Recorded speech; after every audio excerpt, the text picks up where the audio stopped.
अस्सलातु वस्सलामु अलैका या सय्यदी या रसूलल्लाह वसल्लम अलैका या हबीबल्लाह।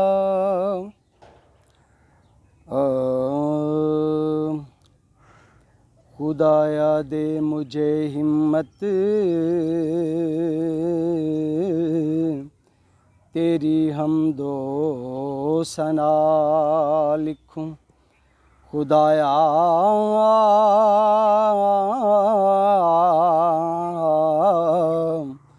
खुदाया दे मुझे हिम्मत, तेरी हमदो सना लिखूं। संवर जाए मेरी बिगड़ी, मैं वो हर्फ़े दुआ लिखूं। फ़ज़ाओं में ख़लाओं में ख़ामोशी में सदाओं में है अनबर ज़ात वो पिन्हा,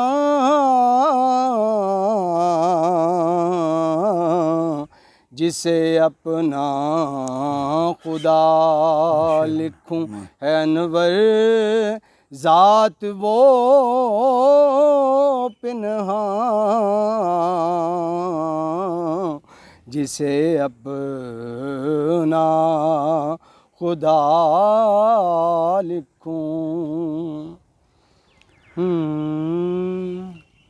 खुदा हमेशा करम करे ते, खुदा हमेशा करम करे ते। पढ़ा नबी दी मैं नात हरदम, दुरूद होवे लबां ते मेरे, दुरूद होवे लबां ते मेरे। करां मैं आका दी बात हरदम, जे बात होवे उन्हां दी होवे, जे ख्वाब वेखां उन्हां दे वेखां। मेरे तसव्वुर मेरे तख़य्युल ते छाई होवे ओ ज़ात हरदम। मेरे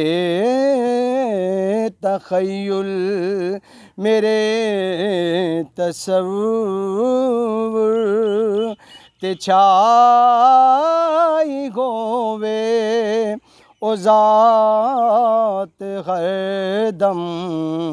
दुरूद होवे लबां ते मेरे।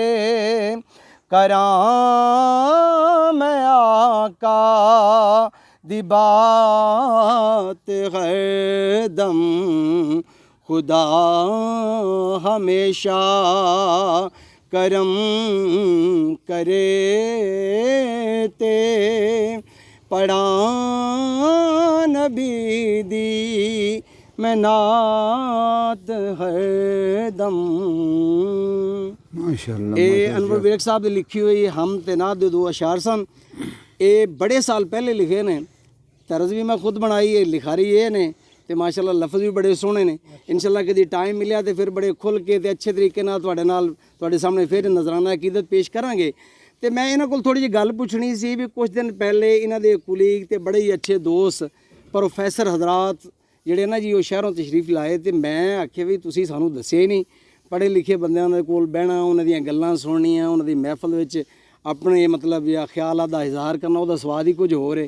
ਤੇ ਸਿਰ ਮੈਂ ਇਹਨਾਂ ਕੋਲ ਪੁੱਛਣਾ ਸੀ ਵੀ ਉਹ ਕੌਣ ਤਸ਼ਰੀਫ ਲਿਆਏ ਸਨ, ਸਾਨੂੰ ਤੁਸੀਂ ਨਹੀਂ ਦੱਸਿਆ ਤੇ ਆਪਣੇ ਆਪ ਹੀ ਉਹਨਾਂ ਨੂੰ ਮਿਲ ਮੁਲ ਕੇ ਤੇ ਫਰਕ ਕਰ ਛੱਡਿਆ ਜੀ।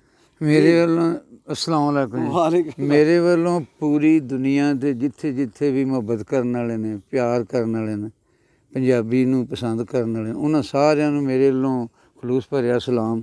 ਜੀਂਦੇ ਰਹਿਣ, ਵਸਦੇ ਰਹਿਣ। ਮੇਰੇ ਉਸਤਾਦ ਮੁਹਤਰਮ ਨੇ ਬਰਿੰਦਰ ਸਿੰਘ ਜ਼ਖਮੀ ਸਾਹਿਬ, ਉਹ ਸਾਡੀ ਬੇਟੀ ਉਜ਼ਮਾ, ਇੱਕ AR ਅਲੀ ਨੇ, ਜਿਹੜੇ ਬੜੇ ਸੋਹਣੇ ਨਾ ਉਹ ਸਾਨੂੰ ਸਿੱਧੇ ਰਾਹ 'ਤੇ ਲਾਉਂਦੇ ਨੇ। ਉਹ ਕਦੀ ਇਹ ਵੀ ਆਂਦੇ ਨੇ ਵੀ ਆ ਕਸੂਰ ਮੇਰਾ ਤੂੰ ਨਜ਼ਮ ਪੜ੍ਹੀ ਹੈ, ਅਤੇ ਇਹ ਨਾ ਨਸਰ ਬਣਾਤੀ, ਅਤੇ ਮੈਂ ਉਹ ਦੋਹਰੀ ਵਾਰੀ ਪੜ੍ਹਨੀ ਸੀ, ਉਹ ਟਾਈਮ ਨਹੀਂ ਲੱਗਾ। ਕੁਛ ਨਾ ਹਾਫਿਜ਼ ਸਾਹਿਬ ਗੱਲ ਇਹ ਬਣਦੀ ਹੈ ਵੀ ਜਦੋਂ ਜ਼ੁਲਮ ਹੱਦ ਸੇ बढ़ता है तो ਮਿਟ ਜਾਤਾ। ਬੜੀ ਇਹ ਜ਼ਿੰਦਗੀ ਦੇ ਵਿੱਚ ਖੁਸ਼ੀਆਂ ਗਮੀਆਂ ਹੈ ਨੇ। ਜਦੋਂ ਖੁਸ਼ੀਆਂ ਹੱਥੋਂ ਵੱਧਦੀਆਂ ਨੇ ਤਾਂ ਬੰਦਾ ਉਦੋਂ ਵੀ ਨਾ ਆਪਣੇ ਆਪ 'ਚ ਨਹੀਂ ਰਹਿੰਦਾ, ਅਤੇ ਜਦੋਂ ਗਮ 'ਚ ਹੁੰਦਾ ਨਾ ਉਦੋਂ ਵੀ ਨਹੀਂ ਰਹਿੰਦਾ।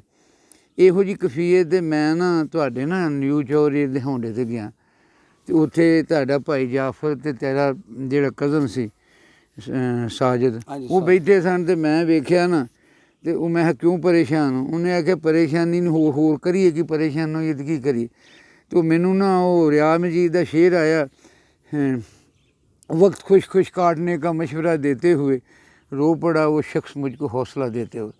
ਉਹ ਮੇਰਾ ਵੀ ਜੀ ਕਰੇ ਵੀ ਇਹਨਾਂ ਨਾਲ ਗੱਲ ਲੱਗ ਕੇ, ਅਤੇ ਮੈਂ ਉਹਨਾਂ ਨੂੰ, ਪਰ ਮੈਂ ਉਹਨਾਂ ਨੂੰ ਤਾਂ ਆਖਿਆ ਕੋਈ ਗੱਲ ਨਹੀਂ ਯਾਰ, ਹਜ਼ਰਤ ਇਮਾਮ ਹੁਸੈਨ ਦੇ ਵੇਲੇ ਵੀ ਤਾਂ ਡਟ ਗਏ ਸਨ, ਅਸੀਂ ਬਹੱਤਰਾਂ ਦੇ ਨਾਲ, ਅਸੀਂ ਕੋਈ ਘਬਰਾਉਣ ਵਾਲੀ ਲੋੜ ਨਹੀਂ, ਕੁਛ ਨਹੀਂ ਹੁੰਦਾ। ਉਹਨਾਂ ਨੂੰ ਪਰਚਾਇਆ, ਉੱਥੋਂ ਆ ਗਿਆ। ਉਹ ਨਾ ਜਿਹੜੇ 9 ਸਾਡੇ ਵਾਸਤੇ ਹਮਈ ਹੈ ਨਾ, ਉੱਥੋਂ ਬੜਾ ਜਿਹੜਾ ਨਾ ਮਸਲਾ ਬਣਿਆ। ਦੁੱਖ ਇਸ ਚੀਜ਼ ਦਾ ਨਹੀਂ ਵੀ ਜ਼ਿੰਦਗੀ 'ਚ ਆ ਜਾਏ, ਦੁੱਖ ਇਹ ਵੀ ਸਾਨੂੰ ਨਾ ਬਗੈਰਤ ਦੁਸ਼ਮਣਾਂ ਨਾਲ ਮੱਥਾ ਪੈ ਗਿਆ। ਦੁਸ਼ਮਣ ਹੋਏ ਨਾ ਗੈਰਤਮੰਦ, ਉਹ ਅਗਲੇ ਦੀ ਧੀ ਭੈਣ ਦਾ ਧਿਆਨ ਰੱਖਦੇ ਨੇ। ਜਦੋਂ ਇਹ ਸੁਣੀ ਦੀਆਂ ਨੇ ਨਾ ਇੰਝ ਕਰਦੇ ਨੇ, ਅਤੇ ਫਿਰ ਆਂਦੇ ਦੁਸ਼ਮਣ ਆਂਦੇ ਨੇ, ਦੱਸੋ ਮੈਂ ਬੁੱਢਾ ਬੰਦਾ, ਮੈਨੂੰ ਤਾਂ ਮੋੜਦੇ, ਮੈਂ ਬੁੱਢਾ ਬੰਦਾ ਨਾ, ਅਤੇ ਮੈਂ ਜੇ ਜਿਹੜੀ ਕੋਈ ਗੱਲ ਸੁਣਨਾ ਨਾ ਵੀ ਇੰਝ ਕਰਦੇ, ਅਤੇ ਮੇਰਾ ਜੀਅ ਕਰਦਾ ਵੀ ਮੇਰੇ ਪੈਰਾਂ ਤੋਂ ਲਾ ਕੇ ਸਿਰ 'ਤੇ ਤਾਂ ਬੰਬ ਬੰਨ੍ਹਦੇ। ਅਤੇ ਮੈਂ ਜਿਹੜੇ ਉਹ ਗੈਰਤਮੰਦ ਬੰਦਾ ਜੀਂਦਾ ਅਤੇ ਗੈਰਤ ਵਾਸਤੇ, ਉਹਦੇ ਵਾਸਤੇ ਅਤੇ ਉਹਦੇ ਨਾਲ ਮਰ ਜਾਣਾ ਹੀ ਬਿਹਤਰ ਹੈ ਬਗੈਰਤੀ ਦੀ ਜ਼ਿੰਦਗੀ ਤੇ ਇੱਕ ਦਿਨ ਹੀ ਉਹ ਗੈਰਤ ਨਾਲ ਤੇ ਗੁਜ਼ਾਰਨ। ਉਹ ਬੜਾ ਪਸ਼ੇਮਾਨੀ ਦੇ ਵਿੱਚ ਸਨ। ਇਹਨੇ ਦਿੱਤੇ ਸਨ ਇਨਵਾਨ ਸ਼ੌਕਤ ਨੇ ਬੜੇ ਵੀ ਜਿਹੜੀ ਨੇ ਵਫਾ ਕਰੋ, ਅਤੇ ਜਿੱਥੋਂ ਜਿਹੜੀ ਨਾਸ਼ੀ ਲੱਭੇ ਦਫਾ ਕਰੋ। ਮੈਂ ਨਜ਼ਮ ਲਿਖੀ, ਫਿਰ ਮੈਂ ਬਾਬਾ ਬਹਾਦਰ ਅਤੇ ਚਾਚਾ ਸ਼ੇਰ ਇੱਕ ਉਹ ਨਜ਼ਮ ਲਿਖੀ, ਬੜੀ ਪਿਆਰੀ ਮੈਂ ਲਿਖੀ ਸੀ। ਫਿਰ ਇਹਨੂੰ ਕਿਸੇ ਆਖਿਆ ਤੂੰ ਐਵੇਂ ਅਖਬਾਰ ਫਰੋਸ਼, ਇਹਦੇ ਮੈਂ ਇਨਵਾਨ ਦਿੱਤਾ, ਮੈਂ ਕਿਹਾ ਅਸੀਂ ਅਖਬਾਰ ਫਰੋਸ਼ 'ਤੇ ਆਏ, ਜ਼ਮੀਰ ਫਰੋਸ਼ 'ਤੇ ਨਹੀਂ ਨਾ। ਉਹ ਨਜ਼ਮਾਂ ਮੇਰੇ ਕੋਲ ਪਈਆਂ ਨੇ ਕਿ ਸਾਰੀਆਂ, ਉਹ ਪੜ੍ਹਨ ਨੂੰ ਜੀਅ ਨਹੀਂ ਕੀਤਾ। ਉਸ ਤੋਂ ਬਾਅਦ ਅਸੀਂ ਨਾ ਇਹ ਵੀ ਨੈੱਟ ਵੀ ਬੰਦ ਰਿਹਾ, ਅਸੀਂ ਆਪੋ ਆਪਣੇ ਨਾ ਦੁੱਖਾਂ ਦੇ ਵਿੱਚ ਰਹੇ। ਮੈਂ ਨਾ ਹਾਫਿਜ਼ ਸਾਹਿਬ ਤੁਹਾਨੂੰ ਸਾਦਾ ਜ਼ਰੂਰ, ਇਹਨੂੰ ਵੀ ਮੈਂ ਆਖਰੀ ਇਹਨੇ ਫੋਨ ਕੀਤਾ ਅਤੇ ਇਹ ਤਾਂ ਸ਼ਾਹ ਚਲੇ ਗਿਆ। ਹੋਇਆ ਜੀ ਵੀ ਮੈਂ ਨਾ ਡੇਰਿਆ, ਸਾਡੇ ਹਨੇਰ ਨੂਰ ਨਹੀਂ ਆਉਂਦੇ, ਇਹ ਹਨੇਰਾਂ ਦੇ ਵਿੱਚ ਨਾ ਵੀ ਉਹਦੇ ਨਾਲ ਹਨੇਰ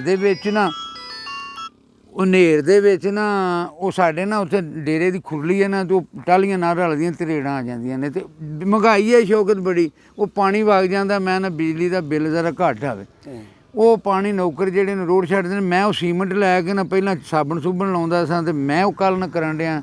ਤੁਸੀਂ ਆਖਿਆ ਨਾ ਵੀ ਸਾਨੂੰ ਕਿਉਂ ਨਹੀਂ ਬੁਲਾਇਆ? ਉਹ ਇਹ ਵੀ ਮੈਂ ਸਾਰੇ ਨਾ ਉਹ ਪਰੇਸ਼ਾਨੀਆਂ ਆਪਣੀਆਂ ਦੇ ਵਿੱਚ ਗਾਮਾਂ ਨਾਲ ਮੱਥਾ ਲੱਗਾ। ਬਸ ਜਿਹੜੀ ਕੋਈ ਖਬਰ ਸੁਣ ਲੈਂਦੇ ਹਾਂ, ਅੱਲਾ ਇਸ ਪਾਕਿਸਤਾਨ ਦਾ ਹਾਫਿਜ਼ ਹੋਵੇ। ਹੁਣ ਅਸੀਂ ਪਾਕ ਆਰਮੀ ਜ਼ਿੰਦਾਬਾਦ ਆਖੀ ਜਾਂਦੇ, ਆਖਵਾਈ ਜਾਣ, ਡੰਡੇ ਵਾਲੇ ਆਖੀ ਜਾਂਦੇ ਪਾਕ ਆਰਮੀ ਜ਼ਿੰਦਾਬਾਦ, ਪਾਕ ਤੁਸੀਂ ਵੀ ਆਖੀ ਜਾਓ, ਮੈਂ ਵੀ ਆਖੀ ਜਾ। ਉਹ ਮੈਂ ਬਸ ਇਹੋ ਸੋਚ ਕੇ ਨਾ ਅਤੇ ਕਮੀਜ਼ ਲਾ ਕੇ ਉੱਥੇ ਟੰਗਿਆ ਸੀ, ਅਤੇ ਖੁਰਲੀ ਸਾਫ਼ ਕਰਕੇ ਨਾ ਅਤੇ ਸੀਮੈਂਟ ਲੈ ਕੇ ਮੈਂ ਬੈਠਾ, ਅਤੇ ਉੱਥੇ ਜਾ ਕੇ ਕਿਤੇ ਘੰਟੀ ਵੱਜਦੀ ਰਹੀ। ਉਹ ਮੁੰਡਾ ਸਾਡਾ ਨਾ ਉਹ ਆਂਦਾ ਬਾਬਾ ਬੜੇ ਚਿਰ ਦੀ ਘੰਟੀ ਵੱਜਦੀ। ਮੈਂ ਉਹ ਸੀਮੈਂਟ ਸੂਮੈਂਟ ਲਾ ਕੇ, ਅਤੇ ਉਹ ਜਿਹੜਾ ਹੁੰਦਾ ਨਾ ਖਾਰਾ ਸੋਡਾ, ਉਹ ਉੱਤੇ ਪਾਇਆ ਵੀ ਛੇਤੀ ਸੀਮੈਂਟ ਸੁੱਕ ਜਾਏ, ਅਤੇ ਉਹ ਅਜੇ ਸੁੱਕਣ ਡਿਆ ਸੀ। ਅਤੇ ਮੈਂ ਆਣ ਕੇ ਵੇਖਿਆ ਨਾ, ਅਤੇ ਘੰਟੀਆਂ ਮਿਸ ਕਾਲਾਂ ਕਾਫੀ ਆਈਆਂ ਸਨ। ਉਹ ਫਿਰ ਵੱਜਣ ਲੱਗ ਪਈ, ਅਤੇ ਮੈਂ ਫੋਨ ਕੰਨ ਨਾਲ ਲਾਇਆ, ਅਤੇ ਉਹਨਾਂ ਆਖਿਆ ਜੀ ਅਸਲਾਮ ਵਾਲੇਕੁਮ ਪ੍ਰੋਫੈਸਰ ਅਨਵਰ ਵਿਰਕ। ਮੈਂ ਆਖਿਆ ਜੀ ਹਾਂ, ਉਹ ਅਸੀਂ ਨਾ ਤੁਹਾਡੇ ਇੱਕ ਨਾ ਫੈਨ ਤੁਹਾਡਾ ਮੈਂ ਫੈਨ ਇੱਕ ਬੋਲ ਰਿਹਾ ਵਾਂ ਲੈਲਪੁਰੋਂ। ਜਦੋਂ ਉਹਨੇ ਲੈਲਪੁਰ ਆਖਿਆ ਨਾ, ਸਾਨੂੰ ਠੰਡ ਜਿਹੀ ਪਈ, ਯਾਰ ਕੋਈ ਸ਼ਹਿਰ ਦਾ ਨਾਂ ਤਾਂ ਸਹੀ ਲੈਂਦਾ। ਚਲੋ ਲੈਲਪੁਰ ਮੈਂ ਇਹਦੇ ਨਾਲ ਆਖਿਆ, ਮੈਂ ਕਿਹਾ ਯਾਰ ਕੋਈ ਬੜਾ ਪੰਜਾਬੀ ਪਿਆਰ ਕਰਨ, ਅਤੇ ਐਵੇਂ ਮਲੂਮ ਲੱਗੇ ਵੀ ਪਿੰਡ ਦੀ ਜ਼ੁਬਾਨ ਹੁੰਦੀ, ਅਤੇ ਬੜਾ ਪੇਂਡੂ ਤੇ ਮੈਂ ਆਖਿਆ ਜੀ ਮਿਹਰਬਾਨੀ ਐਸ ਉਮਰੇ ਮੇਰਾ ਵੀ ਕੋਈ ਫੈਨ ਹੈ ਨਾ ਤੇ ਅੱਲਾ ਤੁਹਾਨੂੰ ਸੁੱਖ ਦੇਵੇ ਤੇ ਮੈਂ ਨਾ ਬੜਾ ਪਿਆਰ ਹੈ ਤੇ ਅਸੀਂ ਤੁਹਾਨੂੰ ਮਿਲਣਾ ਚਾਹੁੰਦੇ ਹਾਂ। ਮੈਂ ਆਖਿਆ ਜੀ ਮੈਂ ਇੱਥੇ ਡੇਰੇ ਹਾਂ ਤੇ ਮੈਂ ਡੇਰੇ ਆਉਣਾ ਜੇ ਤੇ ਘਰ ਚਲਾ ਜਾਣਾ ਤੇ ਮੈਂ ਡੇਰੇ ਉਹਨਾਂ ਆਖਿਆ ਅਸੀਂ 4 ਵਜੇ ਆਉਣਾ ਤੇਰੇ ਕੋਲ ਤੇ ਪਿੰਡ ਆ ਜਾਵਾਂਗੇ। ਮੈਂ ਆਖਿਆ ਉਹ ਨਾ ਦਰਬਾਰ ਦੇ ਕੋਲ ਹੀ ਮੈਨੂੰ ਨਾ ਤਾਂ ਸਾਨੂੰ ਪਤਾ ਪਹਿਲਾਂ ਹੀ ਘਰ। ਮੈਂ ਕਿਹਾ ਨਹੀਂ ਮੇਰਾ ਪਿੰਡ ਦੇ ਵਿੱਚ ਘਰ ਹੈਗਾ ਤੇ ਤੁਸੀਂ ਦਰਬਾਰ ਕੋਲ ਮੈਂ ਲੈ ਲਾਂਗਾ। ਇਹ ਆ ਕੇ ਤੇ ਮੈਂ ਆਖਿਆ ਤੁਸੀਂ ਇਸਵੇਂ ਗ੍ਰਾਮੀ ਆਪਣਾ ਨਾਂ ਤੇ ਦੱਸੋ। ਉਹਨਾਂ ਆਖਿਆ ਮੇਰਾ ਨਾਂ ਸ਼ਾਹਦ ਹੈ। ਤੇ ਮੈਂ ਕਿਹਾ ਇੱਕ ਸਾਡਾ ਬੜਾ ਪਿਆਰਾ ਜਿਹਾ ਬੱਚਾ ਹੁੰਦਾ ਸੀ ਪ੍ਰੋਫੈਸਰ ਸ਼ਾਹਦ GC ਦੇ ਵਿੱਚ ਇਕਨੋਮਿਕਸ ਦੇ ਪ੍ਰੋਫੈਸਰ ਸਨ। ਉਹਨੇ ਕਿਹਾ ਮੈਂ ਉਹ ਨਹੀਂ। ਮੈਂ ਕਿਹਾ ਚਲੋ ਫਿਰ ਜਿਹੜਾ ਵੀ ਹੋ ਸ਼ਾਹਦ। ਫਿਰ ਮੈਂ ਆਖਿਆ ਜਿਹੜਾ ਸਾਊਦੀ ਅਰਬ 'ਚ ਉਹਨੇ ਇੱਕ ਸ਼ਾਹਦ ਕਰਦਾ ਉਹ ਹੋਏਗਾ ਹਰਿਆਇਆ ਹੋਵੇ। ਉਹ ਗੱਲਾਂ ਕਰਦਿਆਂ ਨਾ ਫਿਰ ਕੋਈ ਅਸੀਂ ਜ਼ਿਹਨੀ ਮਰੀਜ਼ ਵੀ ਹਾਂ ਉਸੇ ਸੋਚਣ ਲੱਗ ਪਿਆ। ਫਿਰ ਮੈਂ ਆਖਿਆ ਜਿਵੇਂ ਦਾ ਰੌਲਾ ਹੈ ਉਹ ਆਂਦੇ ਨੇ ਅਸੀਂ ਕੋਈ ਇਮਰਾਨ ਖਾਨ ਦੇ ਸਾਨੂੰ ਮੁਹੱਬਤ ਤੇ ਇਮਰਾਨ ਖਾਨ ਸਾਡਾ ਪਿਆਰ ਜੇ ਯਾਰ ਵੇਖੋ ਨਾ ਯਾਰ ਦੀ ਯਾਰੀ ਵੱਲ ਵੇਖਣਾ ਚਾਹੀਦਾ ਐਬਾਂ ਤਾਂ ਨਹੀਂ। ਅਸੀਂ ਪਿਆਰ ਕਿਉਂ ਹੈ ਇਹ ਸਾਨੂੰ ਨਹੀਂ ਪਤਾ ਸਾਨੂੰ ਕਿਉਂ ਪਿਆਰ ਜੂ ਹੈ ਸਾਨੂੰ ਪਿਆਰ ਜੂ ਹੈ ਤੇ ਉਹ ਹੁਣ ਪਿਆਰ ਦੇ ਨਾਲ ਅਸੀਂ ਅਗਲਾ ਹਿੱਸਾ ਤੋਂ ਸ਼ੁਰੂ ਕਰ ਲੈਂਦੇ ਆ ਕੱਟ ਕੇ ਅੱਛਾ ਆਏ ਨਾ ਇਹ ਗੱਲ ਮੈਂ ਨਾ ਅੱਗੋਂ ਕਰਨਾ ਸ਼ੌਕਤ ਆਂਦਾ ਉਹ ਵੀਡੀਓ ਫਿਰ ਅਗਾਂ ਚੜ੍ਹਦੀ ਨਹੀਂ ਨਾ ਅਗਲਾ ਹਿੱਸਾ ਫਿਰ ਸ਼ੁਰੂ ਕਰਨੇ।